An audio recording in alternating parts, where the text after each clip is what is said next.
The culture was play not to lose, and that was very telco. So telco, old copper infrastructure declining, no innovation. Preserve. He who dies last wins. So you play not to lose. You don't want to lose customers. You don't want to lose any money. You harvest the cash to pay the dividend. And my assignment from the board was completely different. We want you to pivot the company to growth and leverage this fiber asset. And so we had to shift from play not to lose to play to win. Literally everything has to change. Hi, everyone. Welcome to Leadership Next, the podcast about the people and trends that are shaping the future of business. I'm Diane Brady. And I'm Kristin Stoller.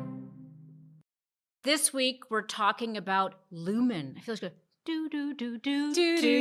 Yes.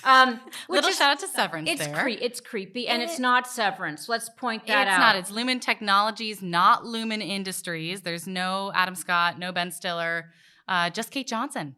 Kate Johnson, who's been transformative in this company. And one of the things that fascinates me when I first read about her, it reminded me of John Chambers and Cisco. I did a book with him, and I remember him talking about there were a lot of router companies in the early 90s. And when he talked about Cisco becoming the backbone of the internet, people understood it. It was great for attracting talent. And it's almost like if you build it, they will come. Lumen is really the backbone of the AI economy. That's really the way I think about it. They went from a sleepy telecom company to now they're just being talked about because of AI and because it's so buzzy. I first heard about them, I think it was last August when they'd done this big deal with Corning. And I was writing a story about Corning, which is this old glass company. They're making these new... Formerly old glass. Now they're new tech as well. Yes, new tech, which is next generation fiber optic cables, which are these really thin human hair-like strands that are powering all of the data centers. And Lumen is brokering the deals, giving it to Microsoft, and they get 10% of Corning's actual cables to do those deals. So... That's cool. Yeah. Well, I do think a lot of this took place under Kate. She was the CEO of the U.S. operations of Microsoft. So, Of course, that's a good background to have. And she's somebody who's talked a lot about a culture of empathy while also being the transformer. So that is not an easy road to go. Definitely not. It's hard to transform a company culture. And I think she's trying. She's trying hard. Are we going to ask her about being a woman? Let's just. I know it's so. There's so few of them in the Fortune 500. I think it's so important to have that representation, and I don't know, could be good advice, especially for other people like me. Lots to talk about, and we'll have plenty. I'm sure she'll have plenty to say. She was terrific at our Fortune Global Forum. I'm looking forward to a really good conversation, and we'll be right back with Kate Johnson. We're entering an era of innovation unlike any we've witnessed before. You all see it. The pace of technological change is staggering, and it's challenging for any leader to keep up. We spoke with Jason Gerzadis, the CEO of Deloitte US, which is the longtime sponsor of this podcast. Here's his advice for leaders on how to navigate this new world. There's probably nothing more important for CEOs, no matter what organization they're leading, to really be thinking about technology's impact on their workforce. It's really a function of how do you think about technology in concert with your workforce. We at Deloitte talk about it as the age of with, the age of technology with your workforce, and really embracing this idea of the co-dependency of technology and workforce. We're also in an environment of a very tight workforce where there's a scarcity of top talent. That's going to be the challenge for organizations to demonstrate to top talent that they can grow and evolve the work that they do, working with leading technology in a very aligned way. Finally, it's what top talent really wants in an organization, is to learn and grow and to be part of an organization that's supportive of them actually embedding technology in their work. So I remember talking to John Chambers once with Cisco, and he said how it was so important, the branding of these enterprise tech companies, that he could have been a router company, but instead he was the backbone of the internet. You two are a backbone at Lumen. Tell me how you think of the brand and how you sort of present it to the marketplace. Yeah, Lumen has become the trusted network for AI. We started a couple years ago as a sleepy telecom and recognized this huge opportunity to leverage our core crown jewel asset, the fiber network. It's national, it's got amazing coverage, it's got unique routes, and it's special because AI needs data data needs data centers, and data centers need to be connected. So we went from sleepy telco to critical infrastructure, building out the backbone for the AI economy. Now, Kate, I was telling Diane, I wrote a story late last year about Corning, who I know you have a partnership with, who's making these new generation fiber optic cables. And I think not many people recognize exactly how AI works and how it is these cables powering it. Can you walk us through how it works exactly and what your business is doing to make it work? Sure. So love Corning. What Corning is doing for Lumen and the AI economy is they are continuing to innovate fiber solutions. So just think about light pulses through a piece of glass. It sounds like, well, how much can you do to innovate that? Well, it turns out a whole lot. And the latest innovations that Corning has brought to the marketplace allow Lumen to as much as quadruple our capacity in the existing network. Why is that important? Because AI produces an enormous amount of data, like huge amounts of data, and it's growing every single day. As a matter of fact, I spend a lot of time with the hyperscalers, and the COO of one of the hyperscalers told me they have not yet seen diminishing returns on the algorithms from a data volume perspective. More means more value and smarter algorithms, which is kind of interesting because they're throwing a ton of data at it. So to build the AI economy, the backbone needs to be able to carry a huge amount of data. It has to have capacity for it. And Corning is the great unlock for that. So you need to fit, the same amount of these cables into the same space in the data centers, but you just need more of it, right? Yeah, so there's two parts to really think about it. There's the physical part, which I think is what traditionally everybody has thought of for our business. You've got, conduit in the ground, you've got cables in that conduit, and you've got fiber in those cables, and it's a math problem and it's fixed. And what we're kind of proving is not really anymore, because we can innovate the equipment at the ends of the fiber strands, and we can innovate the fiber itself to really unlock the capacity equation. And that's kind of what we're working on right now. That's the real difference maker. But that's the physical story. What's really interesting is the digital layer that we've built on top. So we announced $8.5 billion worth of deals with the hyperscalers and large technology companies and social platforms last year. That's what surprised the world. That's how Lumen became very relevant and recognized as the trusted network for AI. That was only the start of it. That's building the ecosystem. We got a network and we've got these hyperscalers all connected in that ecosystem. The differentiator is the digital platform to make it easy for modern digital companies to consume network services. When you talk about relevance, of course, cultural relevance, and those of us who watch Severance, the word Lumen evokes something very different. How has that impacted just the business? Because of course you're in the zeitgeist now and everybody's like, oh, Lumen. Yeah.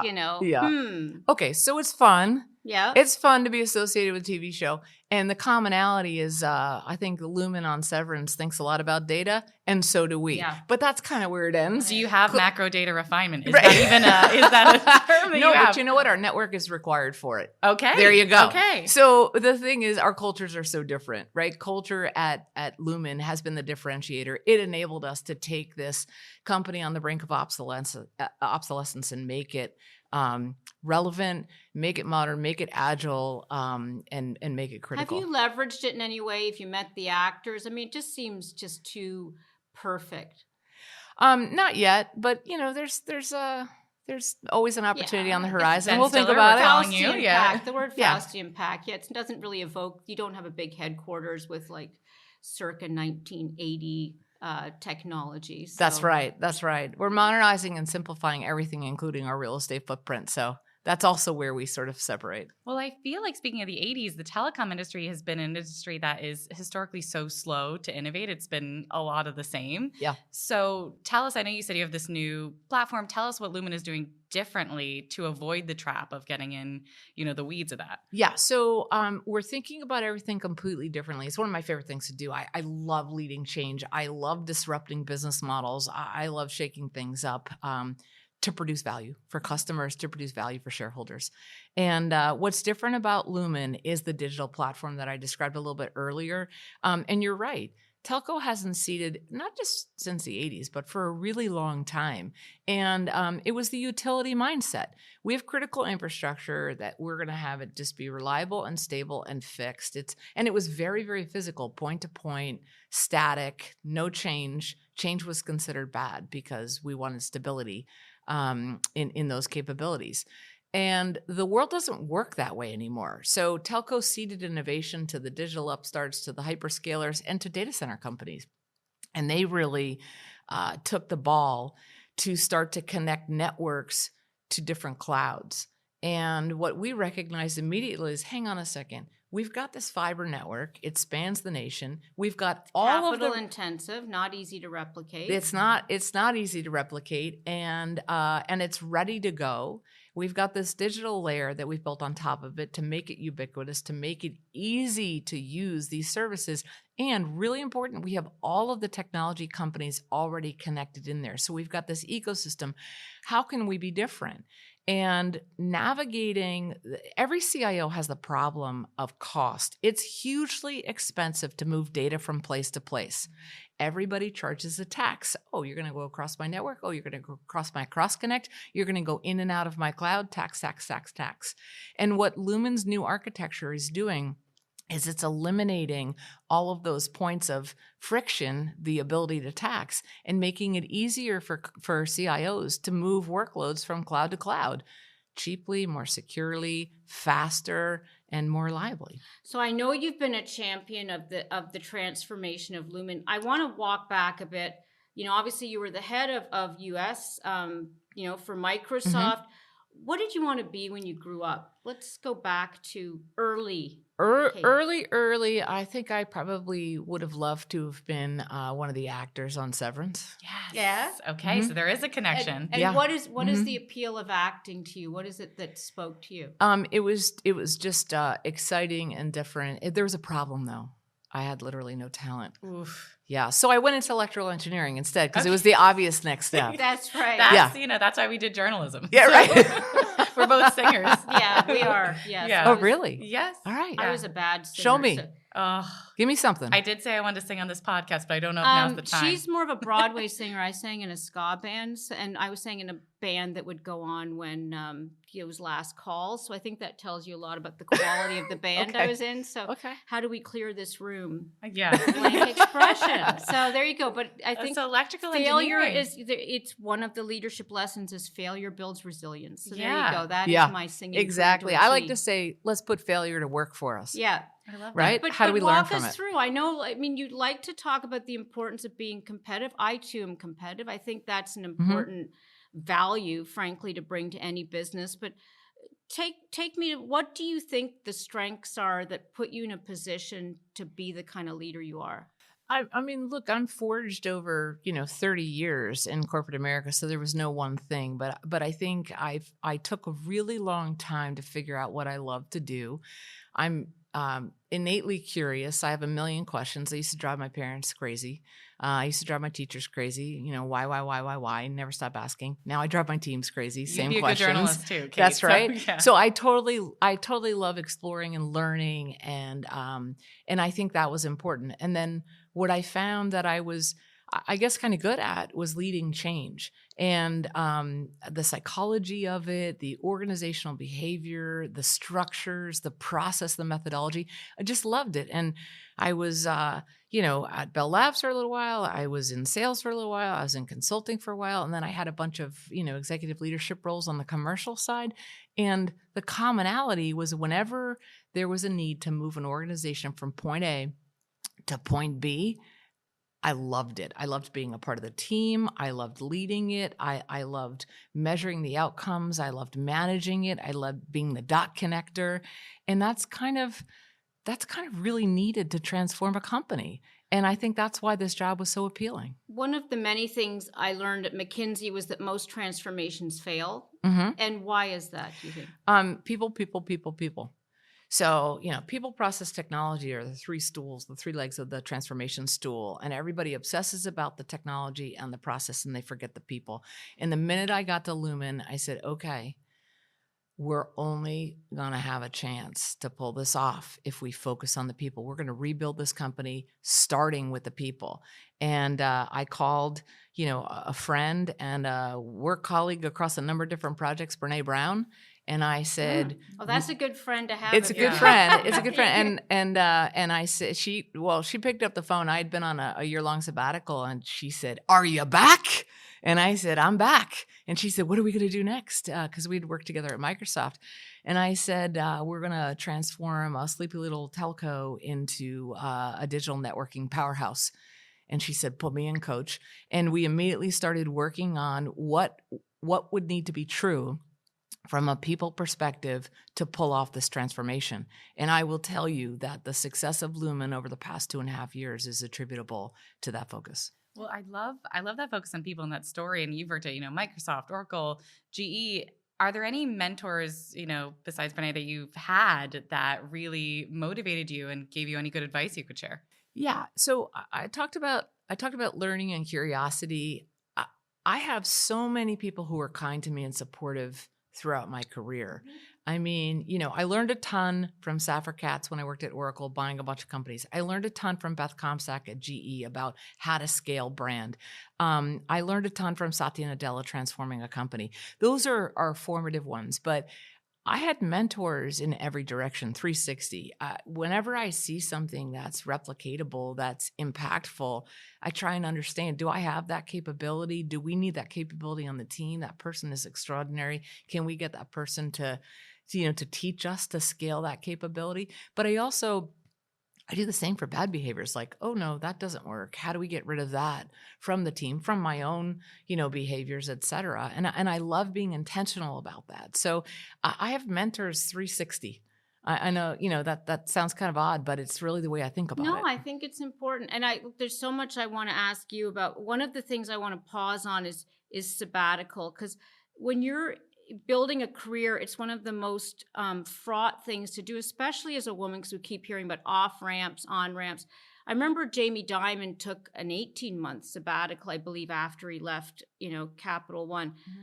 What inspired you to take a sabbatical? And it must have caused you some pause to think, what's my career going to be like if I get out of the game, especially during a time of rapid change? Yeah, honestly, it wasn't a sabbatical. I thought I was retiring. And I was exhausted. Bit young to retire. I'm going to point that out. Your post-executive I have a great hairstylist.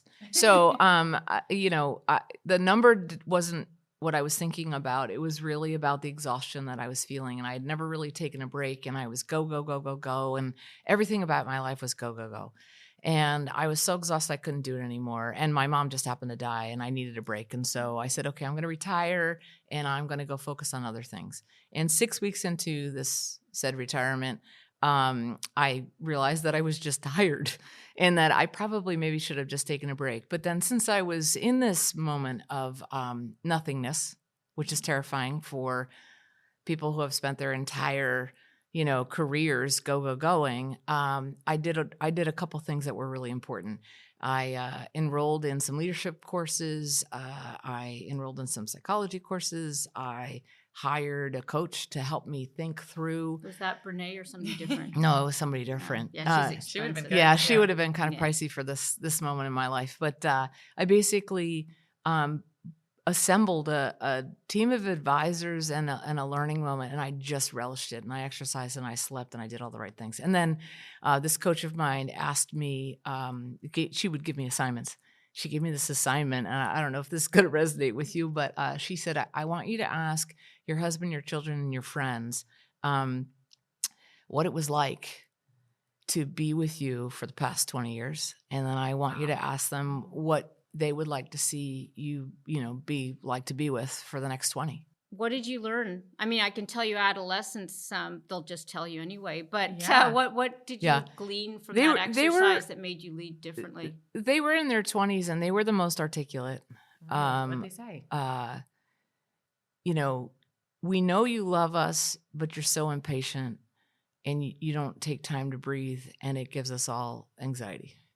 And I'm summarizing. Mm-hmm. And they were two very different stories. Enough, right? There's only so much you want to share. It was very powerful. Yeah. And so I thought about that for a while, and I thought, can I change that? And the answer is yeah, I can. And how can I change that? Well, I need tools. So I went through mindfulness training and all this stuff. And then over that time, I realized what an enormous gift it was to get that feedback and how powerful it would be to my leadership. And so I got a leadership coach to help me integrate that. And it has been a world of difference over the past 2.5 years for me to be able to do that. In my sabbatical, which went from retirement to sabbatical once I realized I wanted to go back, was the single most important moment in my life in terms of helping me plan, the next couple of decades and how I want to spend my time. How has that affected company culture at Lumen? Because we've all worked at toxic workplaces, Yeah. and especially, This for not me, being one. yes, we're this filled is with joy. Exactly Every day, day in, day out. You can almost spot, like, when you come into a company, the things that are wrong with the culture and that you want to change. And I'm wondering what you spotted and how you improved. Yeah, so it's a great question. The culture was play not to lose, and that was very telco. So telco, old copper infrastructure declining, no innovation. Preserve. He who dies last wins. So you play not to lose. You don't want to lose customers. You don't want to lose any money. You harvest the cash to pay the dividend. And my assignment from the board was completely different. We want you to pivot the company to growth and leverage this fiber asset. And so we had to shift from play not to lose to play to win. Literally everything has to change. You have to have courage. You have to speak truth to power. You have to have team trust, transparency. You have to be vulnerable. You have to have resilience, all of these things. You have to be able to take risk and fail and learn from it and pump it back in and do that over and over and over again.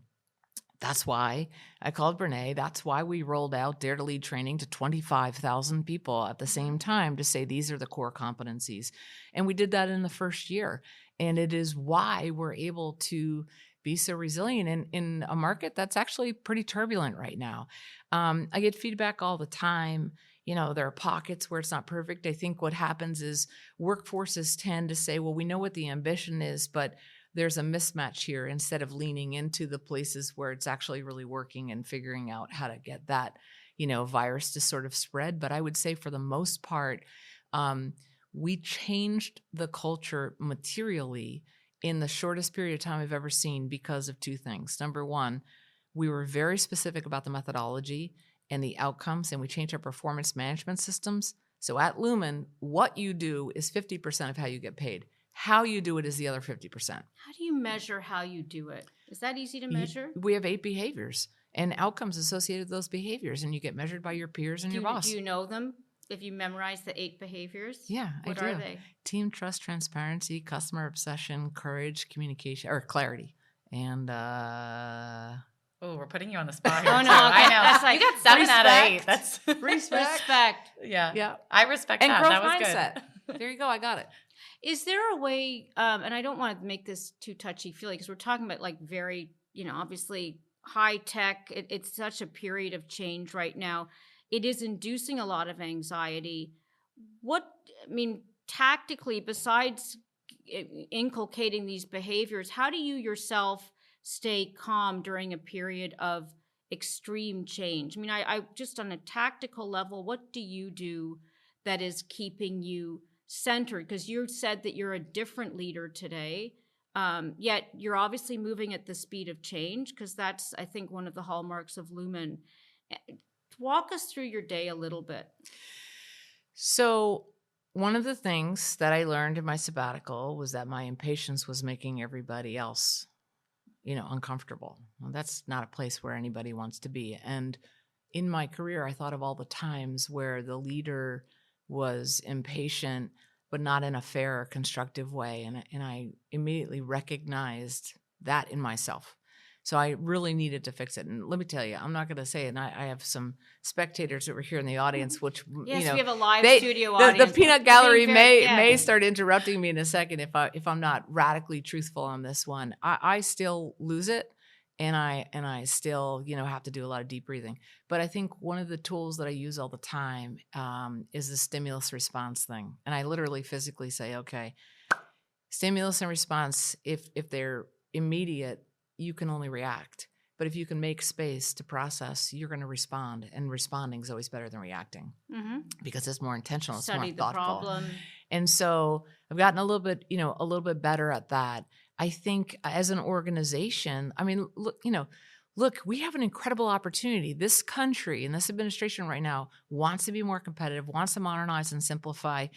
We've been preparing for this moment for 2 years. We are ready to go. And so there's 2 ways to handle it. You can react every day at the confusion and chaos of the next executive order or whatever, or you can lean into it and say, okay, let's synthesize that. Let's let the company metabolize it. Let's think about what it means. And they just become variables to this, calculus equation that we've been solving, for 2 years and can continue to do so. Make it math rather than emotion. And I have a math background. And whenever I flip to the math, I think it's a great place for my team. It's a great place for the company. It's a great place for our customers and for our shareholders. I think it's refreshing that you own it, because there's not many CEOs that I've talked to who would say, yeah, I have a tendency to lose it. I mean, we all do. We're all human, right? Yeah. I've lost it many a time. In fact, I almost lost it this morning when the subway was late. But one thing I would love to ask you about is, do you have a moment that you would see as your biggest failure, or a moment where you either lost it, you had a pitch that went wrong, and what did you learn from that? Yeah. No, are we talking about just since this morning? No, because I got a couple. No. You can go way back. You can dig deep. You can The dig hair- deep. the hair This wasn't and then great. there was yesterday, and then there was the day before. So, I think there was a formative moment with the new team. I was fairly new to the company, but I had already started changing out the composition of the leadership team. And I was so zen when I first got there, and they were like, who is this crazy lady who's like, constantly in a meditative state? And then reality sank in, and I became, much more moderate in my approach. And I lost my patience in the conference room, and I left. I was like, I need a break. And I walked out, and I went into my office, and I shut the door, and I thought about, like, okay, you're going to have to say something when you go back in there, and you're going to have to, get constructive really fast. And they're probably freaking out, and I think they were. And I went back in, and I said, sorry, just needed a little time out. But, here are my thoughts on this. And everybody was like, wow. Okay, we can totally do that. And I just did a physical example of stimulus and response. I had to take myself out of this crazy conversation we were having that didn't make any sense.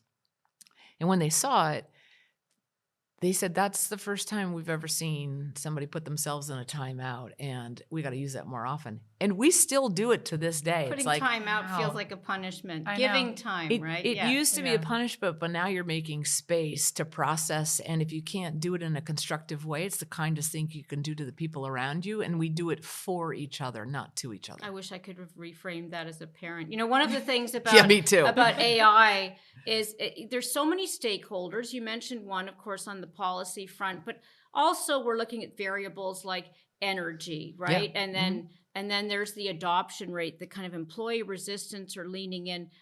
What do you see as the variables right now? Let's start with the outcome and work backwards. We know the potential, but yet there's a lot of confusion, and a lot of CEOs I talk to are like, well, I haven't really seen the value yet. Give us the picture you see as to where we're going, and what are some of the friction points we have to address? Yeah, I mean, let's talk about AI all up first, and then we could talk about the inputs, because I think it's really important to recognize that we see that there are 3 phases to this story. The first phase is the technology companies, hyperscalers, social platforms, cloud companies, et cetera.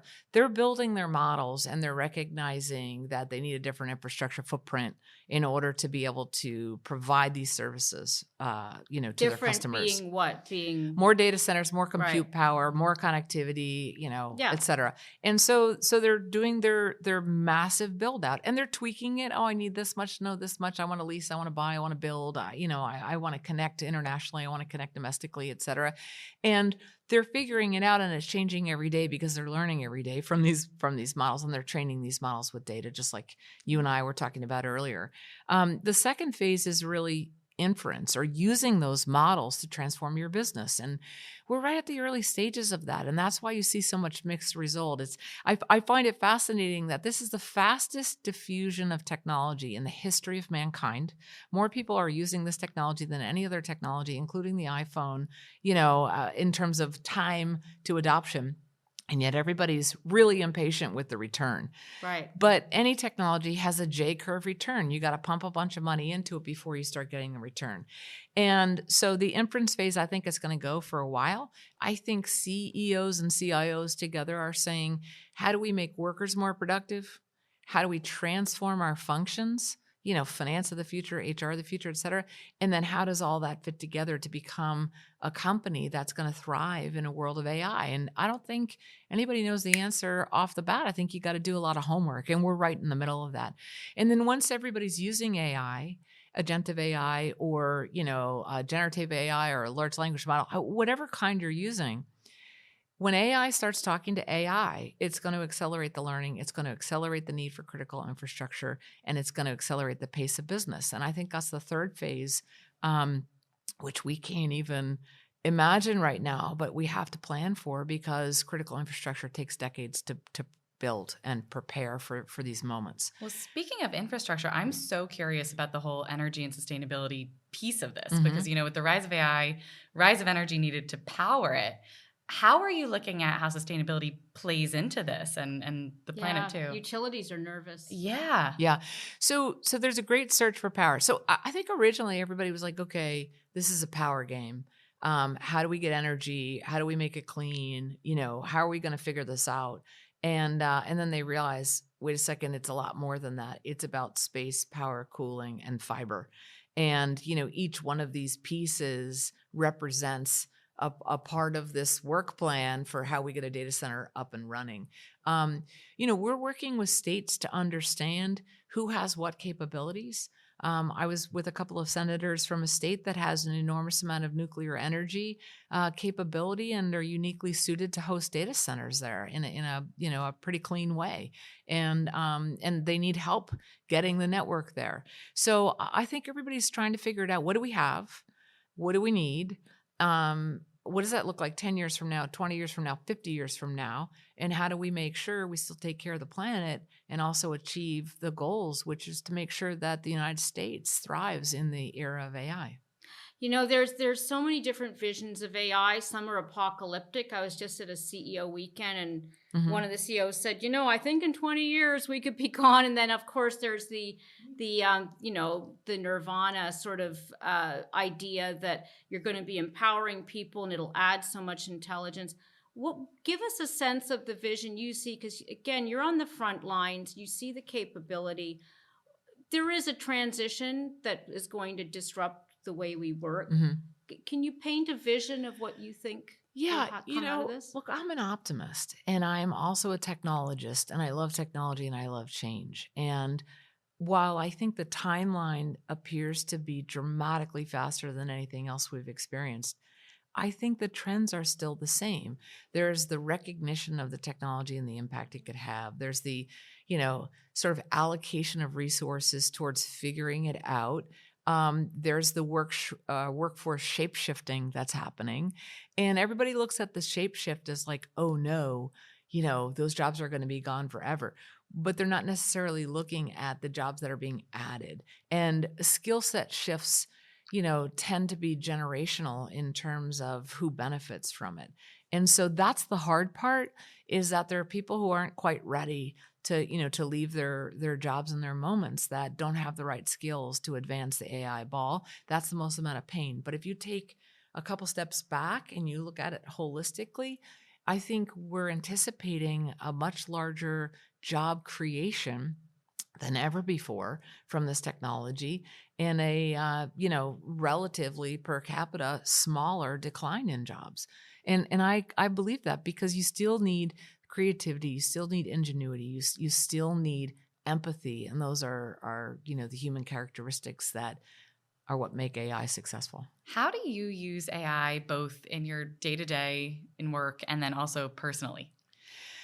So personally, I'm quite cautious because I worry about my data. So I use Fair. everything from an enterprise perspective. We have Microsoft Copilot is something that's available to Of course. me Yes, and our there you go. employees. Take the Microsoft, girl out of Microsoft, but not the Microsoft out of the girl. That's right. That's right. Still a shareholder. So, but also we use Google AI, we use AWS AI, we use Oracle AI. I compare sometimes. Yeah. I'll do the same thing. Yeah. Ask the same question to all the different LLMs. And we, so there's individual, worker productivity and for the productivity suite with co-pilots and agents embedded in it, it's only natural that's, what we use.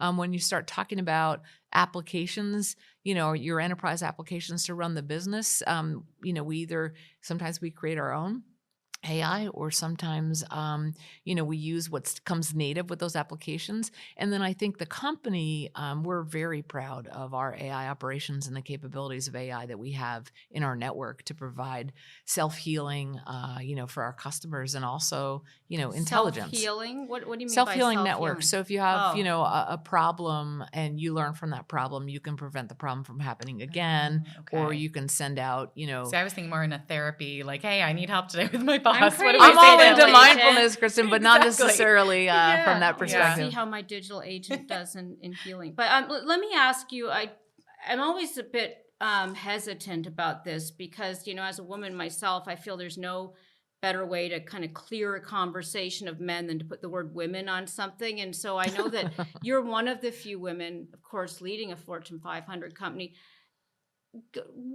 How do you, not how you feel being a woman, because that's kind of the nature of how we've grown up, but what is the value proposition, even in terms of coming together as women, how we do that and how we sort of support and amplify the opportunities for women? Because it has been hard to get, enough women into these senior positions. We do not represent the percentage of population. How are you thinking about that? It's interesting.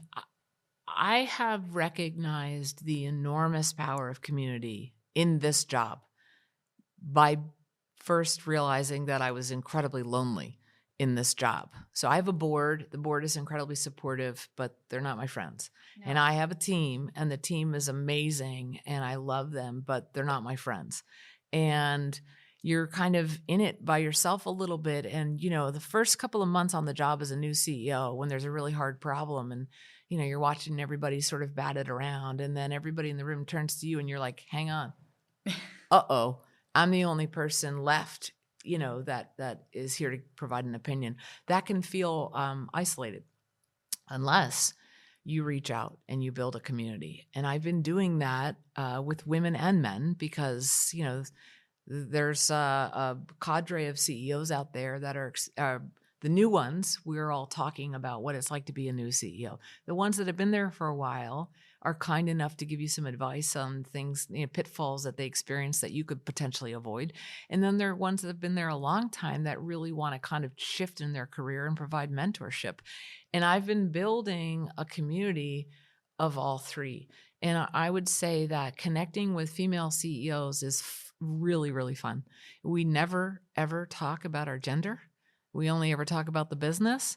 But there's an instantaneous connection that I would assume in some sort of, unbiased way is deeply connected to the gender, that we share. What do you think it will take to get more women to, is it a leaning in, not to, cite a previous book, but is there something that you think about in terms of even the leadership in your own company that? Oh, heck yeah. Composition. So we didn't have enough women at the top of the company, our vice president community, when I first got there. And, it was kind of like, we're a meritocracy, period, full stop. We're going to hire the best people for the job. My network, I have 50-50, you can't be what you can't see sort of thing. Yeah, but also, I've been around in a bunch of technology companies, and I know that for some people, it may be You can't be what you can't see. And maybe I represent, hey, maybe I could be a CEO one day. So maybe it makes it easier for us to hire women. But we were able to materially improve the composition of women at Lumen. And I think it just makes for a better culture so that anybody in any level of the company can see themselves in the future. Well, I also find that, at least for me, when I walk into a room with older male CEOs, and I think I look younger, and I am oftentimes, kind of patted on the head and say, oh, that's a little girl's point of view. We're going to talk over here. What advice do you have for younger women, me specifically, trying to get ahead and get into these rooms and be taken seriously? So, I mean, first of all, getting into the room is about, your position and the topic and the construct of whatever community you're talking about. So it really depends. I think if there are moments where you feel you're not being listened to, the most effective way that I've done it is twofold. Number one, try again and sort of say, look, I feel like I wasn't heard that first time. Yeah, I'd like to try and restate the problem. And then a lot of times they say, oh, no, I heard you. You think the problem is X, Y, and Z. I'm like, okay, now we're getting somewhere. And the second way is, hey, I can't be heard in this room. Can you help me get in the middle of this conversation? And I've done that in a number of different situations and asked men and women alike to help me out. Yeah. But I don't leave it. I want to, I'm intentional about fixing the problem. If my voice can't be heard, if I think I have something unique to contribute. And I think that's the ask of everybody. If you have an idea that can solve a problem and you're not being heard, find a different approach. Leaders like me, we need you. This is a global business environment. We're talking a lot about the U.S. right now. There's a lot of competition, of course. Even like DeepSeek, people said, do we need this much compute? I mean, when you look at the global business landscape, where are some of the opportunities that you see and even the threats? Because technology travels much like capital, right? Mm-hmm. So whatever is invented here is going to be used and deployed worldwide and vice versa. Yeah. So technology is a global, game. It's basically crowdsourced, right? And the beautiful thing about competition at the global level is it accelerates the pace of innovation. Whenever you accelerate the pace of innovation, you typically accelerate the pace of democratization of technology. It becomes more available and more cost-effective for everybody. And we love that acceleration because the more companies that are using AI, for example, the more companies that are going to need to be connected. Right. So I love that we went from, very nationally focused to global stage for the intensity of the acceleration of innovation, because it's going to allow more companies on the ground in the United States get access, and we're here for them. But the policy environments are very different, like Europe, sure. Now US. Mm-hmm. And I think about the role of policy because of the speed of change and, of course, the unknowable aspects of this particular period of innovation. What do you think is the right response? So look, it's early innings on the policy development.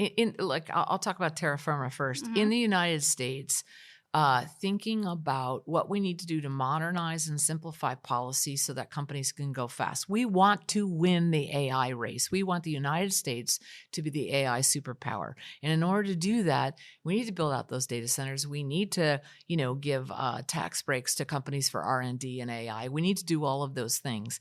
And we're seeing the administration address those, which is allowing us to pick up the pace to build the critical infrastructure, for example, to support those AI aspirations and the development of the technology. I think, countries around the world are recognizing the same. I'm not sure that they're quite in the same place that we are. I can't, I'm not a global expert, but I do think that there are some policies that need to be developed for the, ethical and fair use of AI, and obviously regarding data rights and privacy there. And those questions haven't been answered yet. And I think we have the right minds working on it, but we need some, to get to some conclusions. Looking forward, I know Lumen's been in the news recently. AT&T's in talks to buy your consumer fiber unit. Let's break some news. Yes. How are you thinking about that and the consumer part of your business? Or are you doubling down on the really business focus in AI? So that's a rumor. Okay. And we have nothing to announce, and so I'm not going to really speak to a rumor. Okay. But I will tell you this. We are building a premier digital networking enterprise company. Enterprises need to move data from cloud to cloud. Enterprises need to figure out what to do with this AI thing. Our network's uniquely suited for that, so we're going to focus on it. And if we were to do a deal, and we've been very vocal about this, if we were to do a deal with any other company to sell our fiber assets, it would have to result in the following things. Number one, fair market value. Number two, allow us to double down on that enterprise vision, because that is where the value is for our shareholders, and we're really excited about that. Reduce debt, reduce interest expense, reduce capital expense, and improve our cash flow. And if we can get a deal with those outcomes, I'll bring it here first. How about that? One of the things, is just when you look at the public markets, a lot of tech companies have tried to avoid that. I mean, give me a sense of just the value of being a public company, the value of being a company that is in the news, because you don't have to be in the news, right? You have clients that it's a B2B. What is the importance of getting Lumen out there and having people feel like they have a stake in your success? So great question, Diane. I think when I first came to the company, everyone, including my dad, said, "Lumen who? Like, what's Lumen?" And then, all of the jokes that ensue after that. Brand is important. And when you're building critical infrastructure and expanding the internet at large, one of the reasons why you want a strong brand to become the trusted network for AI is because the word trust is important. We're reliable, we're secure, we're fast, we cover everything. We're a sophisticated technology, and we're one of Fortune's most innovative companies. And Yes. we're really, really proud to be on that list, because that's what you're going to need from a networking partner if you're going to thrive. And so being in the news, is really about telling our story of value at scale. I love one-to-many opportunities to tell the story about how we went from the company 2.5 years ago to this vibrant, modern, relevant company today. We changed the people. We changed the mission of the company. We've leveraged the assets in a really unique way, and went from sleepy telco to Fortune Most Innovative is something that's pretty cool, and that gets attention. Two kinds of conversations with customers. How can I help you build out your network for AI? And Kate, tell me how I can drive culture change in the way that you did at Lumen, because we need to do it, and we need to do it fast. Yeah, very cool. Well, Kate, is there anything that we didn't ask you that you wanted us to ask you that you want to add? I think advice to fellow leaders is a, I can glean some of it from this, but anything else you would say to those who are sitting there understanding the need to change, and of course, maybe having fewer tools and not quite sure where to start? Yeah, transformation, digital transformation, business transformation, of your organization, it always boils down to the humans. Technology is important, process is important, your business model is important. But when you start to recognize that it's actually the humans that make the difference, and you invest in them and build the skills that they need in order to be resilient and withstand change and actually drive and thrive in it, everything changes. Yeah, culture of empathy, as you said. Yeah. Thank Great you for advice. joining us. It was Thank so you. fun. Thank you so much.